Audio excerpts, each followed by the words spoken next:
जनपद ललितपुर के ब्लॉक मेहरौनी के गांव कुम्हेड़ी में और हमारा नाम ग्राम प्रधान कुम्हेड़ी प्रकाश नारायण निरंजन, विकास खंड मेहरौनी, जनपद ललितपुर। हर घर जल नल योजना जो चल रही है, जो इसके तहत जो नाली मान लीजिए जो पाइपलाइन के लिए नाली खोदी गई हैं, तो उनको लेकर के कहीं उन्होंने पाइप डाल दिए हैं, कहीं अभी खोद के डाल दिए और पाइप भी नहीं डाले गए, कहीं उन्होंने नल फिटिंग भी कर दिए। तो और रही बात शिक्षा को लेकर के, तो शिक्षा में हमारे यहाँ कोई ऐसी दिक्कत नहीं है। इंटर कॉलेज जो राजकीय हाई स्कूल है, तो वो उच्चीकृत किया गया था, इंटर में मान लो तब्दील। तो उसको प्रशासन के लिए हमने अपना का नाम से ज़मीन की उपलब्धता भी कराई। पंचायत कुम्हेड़ी में भी यही समस्या लगातार देखने को मिल रही है और जैसा कि प्रधान जी ने कहा कि लगभग 1 साल भी इस गांव को हो चुके हैं और 1 साल से जो सड़कें खोदी गई हैं उसको जस का तस छोड़ दिया गया है। कहीं पाइपलाइन बिछा दी गई है तो कहीं गड्ढे खोदकर छोड़ दिए गए हैं। तो तालाब हमारे यहाँ अमृत सरोवर जो तालाब है अभी एक जगह, वहाँ लाल मिट्टी होने के कारण, पथरीली मिट्टी होने के कारण वो अमृत सरोवर तो बनाया गया, लेकिन उसमें मिट्टी की खुदाई, वो पत्थर है, वो पत्थर निकल जाने से वहाँ उसमें पानी रुकेगा। क्योंकि जो 11,000 का लक्ष्य या 10,000 का लक्ष्य जो पंचायतों को दिया जाता है वृक्षारोपण के लिए, अगर उसी में से अगर 1,000 वृक्षारोपण लगाने का लक्ष्य दिया जाए और 1,000 टी गार्ड उसकी सुरक्षा हेतु अगर दिए जाएं, तो 1,000 में से 900 पेड़ तो ये मानो कि पक्का है कि वो लगेंगे। लेकिन जो 11,000 का लक्ष्य दिया जाता है, वो पेड़ लगा के ऐसे ही छोड़ दिए जाते हैं, तो उनको जानवर खा जाते हैं और उनकी देख रेख नहीं हो पाती है, तो वो सूख जाते हैं। नमस्कार, स्वागत है आपका। हम पहुंच चुके हैं आज जनपद ललितपुर के ब्लॉक मेहरौनी के गांव कुम्हेड़ी में और जैसे कि हमने आपको तमाम जगह की हकीकत दिखाई, क्या कुछ वहां पर वर्तमान स्थितियां देखी जा रही हैं और क्या कुछ धरातल पर देखा जा रहा है वो भी हमने जाना। आज हम ग्राम पंचायत कुम्हेड़ी में पहुंचे, हमारे साथ ग्राम प्रधान जी मौजूद हैं। आज हम इनकी भी जुबानी जानेंगे कि क्या कुछ यहाँ पे वर्तमान स्थितियां देखी जा रही है, किन किन चुनौतियों का लोगों को सामना करना पड़ रहा है और अगर सामना करना पड़ रहा है तो क्या वजह, क्या कारण यहाँ पर देखा जा रहा है और किस तरह वो गांव में विकास की गंगा यहाँ पे बहाने का काम कर रहे हैं, वो भी हम जानेंगे। जी स्वागत है आपका। भाई साहब, क्या नाम है? हमारा नाम ग्राम प्रधान कुम्हेड़ी प्रकाश नारायण निरंजन, विकास खंड मेहरौनी, जनपद ललितपुर, उत्तर प्रदेश।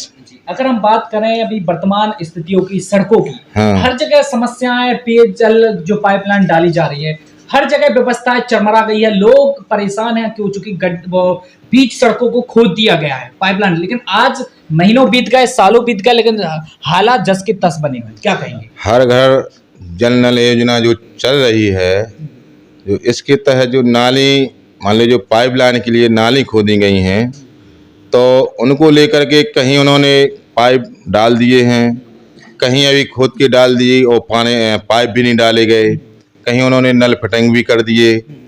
तो इससे ग्रामीण माने जो अपनी जनता है गांव की, उसको बहुत आने जाने में बहुत असुविधा हो रही है। वो बार बार आते हैं कि प्रधान जी ठीक कराओ, तो प्रधान जी इसमें क्या करेंगे। एडीएम तक हमने अपनी बात भी रखी और अपने लेटर पैड से, तो उन्होंने आश्वासन दिया। ये समस्या कब से देखी जा रही है और कैसे इस समस्या का समाधान होगा? ये तो लगभग ये मान लो कि 1 साल होने को, 1 साल से समस्या है और ये अभी हमें तो कहीं से नहीं दिख रही कि ये हो जाएगी, क्योंकि हम बार बार इसकी शिकायत भी कर चुके हैं। ग्राम पंचायत कुम्हेड़ी में भी यही समस्या लगातार देखने को मिल रही है और जैसा कि प्रधान जी ने कहा कि लगभग 1 साल भी इस गांव को हो चुके हैं और 1 साल से जो सड़कें खोदी गई हैं उसको जस का तस छोड़ दिया गया है। कहीं पाइपलाइन बिछा दी गई है तो कहीं गड्ढे खोदकर छोड़ दिए गए हैं, तो कहीं कुछ खाना पूर्ति करके छोड़ दिया गया है। यहां तक इन्होंने अपने लेटर पैड पर जो प्रशासन के जिम्मेदार अधिकारी है उनको भी सूचित किया गया है, लेकिन आज भी इसकी कोई सूद नहीं ले गई है। लेकिन अगर हम ठेकेदार की बात करें तो उनकी भी लगातार मनमानियां देखने को मिल रही है। जो महीनों सालों की अगर हम बात करें तो लगातार जो कई गांव में, कई जगह ये समस्याएं गांव में देखने को मिल रही है। अगर हम बात करें कचड़े वाहन की, तो जो 3 पहिया वाहन बताया जाता है, आता है तो उसको भी निकालने में, चूंकि जो कचरा गांव-गांव में वाहन लगाया गया निकालने के लिए, ले जाने के लिए लगाए जाते हैं, तो उनको भी समस्या और कई किसान लोगों को भी समस्याओं का सामना यहाँ पर करना पड़ रहा है। अगर और समस्याओं की हम बात करें, बिजली हो गई, पानी हो गई, पेयजल व्यवस्था की भी बात की जाए, स्वास्थ्य की, शिक्षा की, और क्या-क्या समस्याएं की जाए? जैसे स्वच्छता मिशन के तहत जो अभी ई रिक्शा जो चलाए गए हैं हमारे यहाँ, तो वो 3 पहिया के होते हैं, तो जो आगे वाला पहिया होता है तो नाली जो खुदी हुई हैं तो उसमें आने जाने में दिक्कत हो रही है। जहाँ चौड़ी रास्ताएं हैं वहाँ से वो हम सेवा मान लो दिलवा रहे हैं, और जहाँ मान लो जगह कम है वहाँ अपनी गाड़ी नहीं जा पा रही है कचरा लेने को। तो ये तो तभी संभव हो पाएगा तब वो लाइन अपने मान लो क्लियर डाल के और वो सीसी कर देंगे तो हमारी कचरा गाड़ी हर जगह जाएगी। और रही बात शिक्षा को लेकर के, तो शिक्षा में हमारे यहाँ कोई ऐसी दिक्कत नहीं है। इंटर कॉलेज जो राजकीय हाई स्कूल है तो वो उच्चीकृत किया गया था, इंटर में मान लो तब्दील, तो उसको प्रशासन के लिए हमने अपना का नाम से ज़मीन की उपलब्धता भी कराई। लेकिन आगे अभी ये देखना है कि वो कब तक उसको सुचारू रूप से चालू करते हैं, आगे क्लास जो है वो करते हैं, अभी तो कुछ नहीं हुआ है। बाकी अगर हम विद्युत व्यवस्था की बात करें, जो बिजली के लिए हमारे यहाँ 24 घंटे में 12 घंटे लाइट आती है, और जो लाइन पुरानी होने के कारण वो फाल्ट मारते हैं। तो अभी हमने ज़मीन जो उपलब्ध कराई है उपकेंद्र, बिजली उपकेंद्र बनाए जाने को, तो एसडीओ साहब से जो बात हुई थी तो वो जल्दी से जल्दी यहाँ उपकेंद्र बनाए। यानी आपने अपनी जमीन दे दी? हाँ, पंचायत, ग्राम पंचायत की जो ज़मीन है अपन ने उनको उपलब्ध करा दी। तो अब बिजली उपकेंद्र यहाँ बनाया जा रहा है, तो यहाँ से 8 गाँव को और बिजली जाएगी। तब हमें लगता है कि हमारे गांव को भी लाइट मान लो 24 घंटे में 20 घंटे मिलने की आशा है। अभी लेकिन आज तो ये है कि 24 घंटे में हमें 10 से 12 घंटे बिजली उपलब्ध होती है। स्वास्थ्य केंद्र की क्या कुछ स्वास्थ्य केंद्र, हाँ, स्वास्थ्य केंद्र के लिए डॉक्टर हमारे यहाँ नियुक्त हैं, लेकिन मेहरौनी स्वास्थ्य केंद्र पे डॉक्टरों की कमी होने के कारण वहीं उन डॉक्टरों को वहीं ड्यूटी पे लगा दिया जाता है। हाँ, यहाँ कुमेड़ी में वो डॉक्टर नहीं है। यहाँ हमारे यहाँ केवल एक फार्मासिस्ट के सहारे जो हमारा उप स्वास्थ्य केंद्र है वो चल रहा है। अभी इस समय बरसात का मौसम लग चुका है, और जैसा कि आप जानते हैं कि बरसात के समय पर संचारी रोग जो कि बढ़ने लगता है, उसको रोकथाम के लिए भी सरकार तमाम प्रयास करती है, चूंकि लोग जो बीमारियां हैं वो थोड़ी सी बढ़ने लगती हैं इस समय पर। तो इस समय जैसे कि यहाँ पे प्रधान जी ने कहा कि यहाँ पे जो स्वास्थ्य केंद्र है यहाँ पे फार्मासिस्ट के भरोसे यहाँ पे छोड़ दिया गया, जबकि यहाँ पे कोई एनएम जीएनएम कोई डॉक्टर नहीं होने के कारण शायद जो सरकार तमाम दावे कर रही है और तमाम अपने कथित प्रयास कर रही है यहाँ पे, लेकिन वो भी सारे यहाँ पे फेल होते हुए भी देखे जा रहे हैं, चूंकि जो व्यवस्थाएं हैं वो भी होना हो कहीं ना कहीं फेल लापरवाही के कारण होती हुई देखी जा रही। अगर हम बात करें वर्तमान हालात की, धरातल की स्थितियों की, पहले क्या स्थितियां थी और आपने कौन कौन सी चीजों को, अभी समस्याओं को आपने दुरुस्त करने का काम किया? जैसे सड़कें हो गई, जैसे हमारे ग्राम में मनरेगा के तहत जो सेक्टर रोड डाले गए और जो पुल पुलिया निर्माण कराए गए, स्वच्छता मिशन के तहत कचड़ा पात आरआरसी सेंटर बनाए गए, हैंडपम्प पे प्लेटफॉर्म बनाए गए और शोकपेट भी बनाए गए। और जहाँ नाली, जैसे अभी जो लाइन खोदी गई है जहाँ पर चौड़ाई है अधिक है, वहाँ पर ने नालियों का भी निर्माण कराया है। आने वाले समय में क्या क्या और आप दुरुस्त करने वाले हैं? आने वाले समय में जैसे रोड है, ये क्या बोलते हैं इनको, सीसी जैसे उखड़ गए हैं गांव में, तो उनकी मरम्मत कराए जाने की उसमें। और जो अभी बाकी सेक्टर रोड अभी भी शेष रह गए हैं और कई जगह भी पुलिया निर्माण भी शेष रह गए हैं। बाकी अगर तो हम शमशान घाट की बात करें, शमशान घाट हमारा एक छोटा है। शमशान घाट के बारे में भी हमने ऊपर लिख के दिया है कि हमारे यहाँ कम से कम एक बड़ा शमशान घाट और होना चाहिए। तो उन्होंने हमें आश्वासन दिया है कि नहीं, आपको जल्द से जल्द आपको उपलब्ध कराया जाएगा।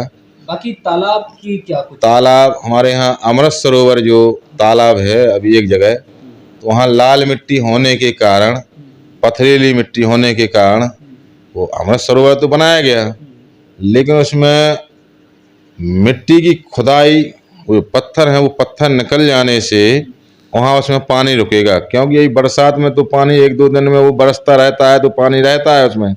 बरसात निकल जाने के बाद में उसमें पानी नहीं रुकता है, क्योंकि उसमें लाल मिट्टी और पत्थर होने के कारण वो पानी नीचे चला जाता है। क्या होना चाहिए, कैसे सुधार होगा? उसका सुधार ऐसे होगा कि अगर जेसीबी मशीन, देखो लेबर पत्थर में काम नहीं कर पाती है, तो उसमें जेसीबी मशीन का अगर उसमें स्वीकृति मिलती है तो जो पत्थर उसमें के हटवा दिए जाएं और अन्य जगह से उसमें काली मिट्टी डलवा दी जाए ऊपर से, तब उसमें पानी रुकने की आसार हैं।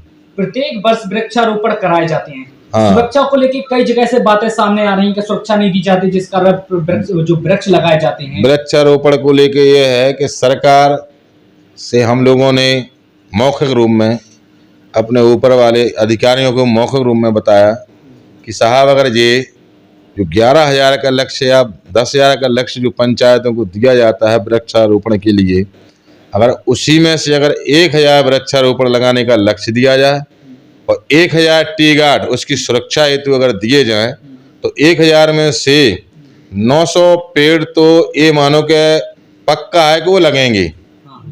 लेकिन जो 11,000 का लक्ष्य दिया जाता है वो पेड़ लगा के ऐसे ही छोड़ दिए जाते हैं, तो उनको जानवर खा जाते हैं और उनकी देख रेख नहीं हो पाती है, तो वो सूख जाते हैं। और आज धरातली पर यह है कि वो पेड़े कहीं देखने को नहीं मिलते हैं। क्या हो, कैसे इसमें सुधार होना? उसमें सुधार तो अगर सरकार अगर टी गार्ड उसमें साथ में अगर सुरक्षा के लिए अगर दे दे तो वो पेड़ सुरक्षित हो जाएंगे। या जो इसके पहले पंचायती राज से जो पेड़ आते थे वो हर घर में 2 पेड़ दिए जाते थे, 2 पौधे हर घर में दिए जाते थे। तो वो लोग वा किसान जो भी हैं वो अपने बेड़ा में, अपने खेत में वो पौध लगाते थे और वो अपने तारवारी या मान लो जो इसको बोलते हैं जनेटा वनेटा बोलते हैं, उनको क्या बोलते हैं, वो लगा के उनको अपने सुरक्षा के हिसाब से वो रखते थे, तो वो पेड़ लग जाते थे। उसमें 90% पौधे हैं जो वो लगते थे। लेकिन अब वो स्वयं का नाम से वृक्षारोपण किया जाता है, तो वो अब आज उसमें पेड़ देखने को बाद में नहीं मिलते, क्योंकि उनकी सुरक्षा नहीं है। तो जैसा कि ये ग्राम प्रधान जी के साथ हमारी खास चर्चा थी और जैसे कि उन्होंने तमाम समस्याओं पर अपने सुझाव भी दिए, किस तरह जो सरकारी की धन जो है उसका जो पानी में बहाने का काम किया जा रहा है और उसका दुरुपयोग जो हो रहा है किस तरह से, उस पर भी उन्होंने कहा कि ऐसा नहीं होना चाहिए। क्योंकि सरकार लाखों करोड़ों रुपए खर्च कर रही है, चाहे वो वृक्षारोपण हो, अन्य विकास कार्य भी हो, लेकिन ऐसे कराने से कोई फायदा नहीं है जो कि वो आगे चलकर काम भी ना आए। जो सूख जाते हैं, जो पौधे मर भी जाते हैं, उनकी सुरक्षा सही से नहीं हो पा रही है। जबरन मानते हैं कि जबरन लोगों को वृक्षारोपण के लिए वृक्ष दिए जाते हैं, चूंकि करवाए जाए, हजारों की संख्या में दिए जाते हैं, लेकिन जैसा कि प्रधान जी का भी सुझाव है कि जब तक उनकी सुरक्षा नहीं होगी तब तक लगाने का कोई मतलब नहीं दिखाई देता। हजारों प्रत्येक वर्ष हजारों वृक्ष लगाए भी जाते हैं, लेकिन अगर आप धरातल पर भी की बात करें, देखें तो काफी कम संख्या में वहां पे देखे जा रहे हैं। तो बने रहिए हमारे साथ, और भी जगह लेके चलेंगे, वो वहां की तमाम क्या कुछ हकीकत है वो भी हम आपको बताएंगे, और क्या कुछ वहां की वर्तमान स्थितियां, क्या क्या वहां के वर्तमान हालात देखे जाते हैं और लोगों का क्या कुछ कहना होता है वो भी हम आपको बताएंगे। तब तक बने रहिए मेरे साथ। फिलहाल के लिए मुझे दीजिए इजाजत, नमस्कार।